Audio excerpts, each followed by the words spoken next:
In the last lecture, you learned how to select the right campaign type for your first profitable AdWords campaign. And what we did, just as a reminder, was to select the search only network, all features, and untick include search partners. Now in this lecture, we're moving on to step 5. This is really the 5th step that you should take to set up your first profitable AdWords campaign, and that is to target your audience. The ability to target your ads is one of the key benefits of online advertising. It allows you to control your costs and also drive more targeted traffic to your website. On AdWords, there's really 5 ways that you can target your ads. You can target it by location, language, time of day, device targeting, like on mobile, tablet, desktop, certain operating systems, etc. And also by keywords. Targeting by keywords is really the main way that you target your ads on Google AdWords. You remember that the ads are served basically based on what somebody types into the search engine. So digital marketing course, the example we looked at, this is how the ads are targeted in general, but you have all these further targeting options, etc.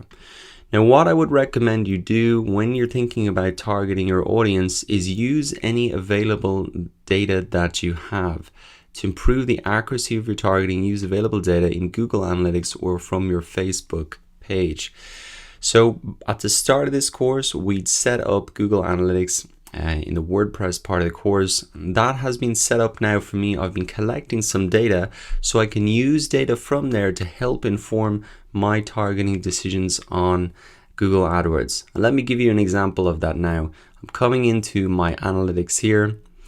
And really what I want to come into now is to see my audience, the geolocation, and we're going to be looking at this in a lot more detail in the Google Analytics section of the course.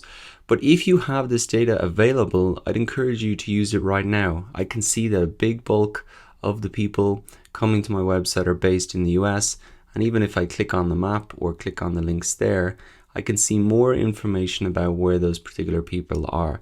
So a big percentage of people are coming in from California.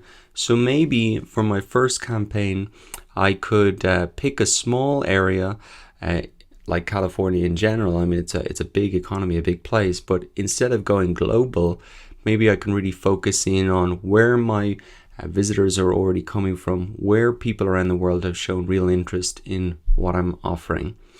As well as looking at Google Analytics, we've also set up our Facebook page now. And you'll remember that we have analytics from our Facebook page as well.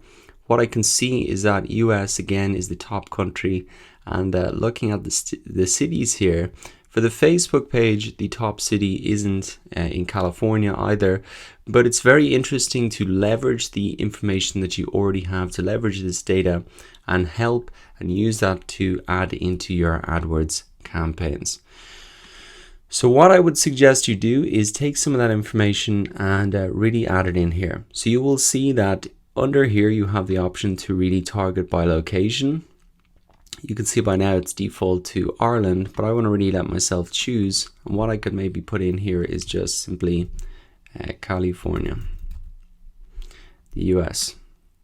So thereby I'm limiting my advertising in the search results to really people who are typing in my keywords into the search results in California. So that is a big step that you can take. It's a big way that you can reduce costs and make your advertisements much more focused.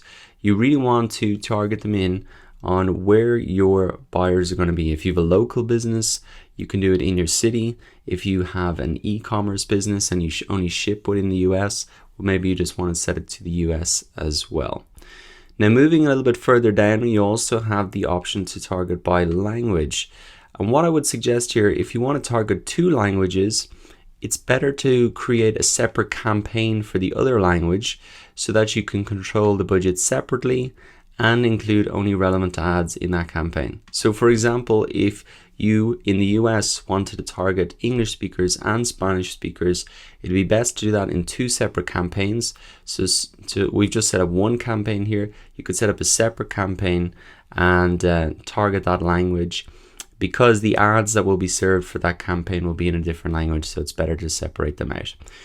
English is going to be the language. It's the language that all of my content is in. And even if I come back into Google Analytics again, I can see here the top languages are all English for my page, and also for Facebook here as well. If we look at the languages, English is the big one as well.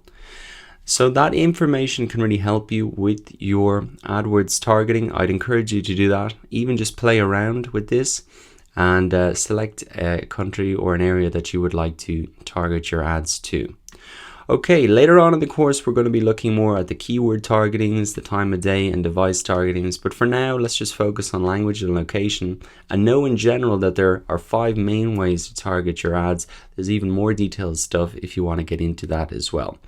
All right, so that was step number 5, the 5th step to really build your first profitable AdWords campaign. And in the next lecture, we're going to be moving on to determining bids and budgets. There are a lot of options here.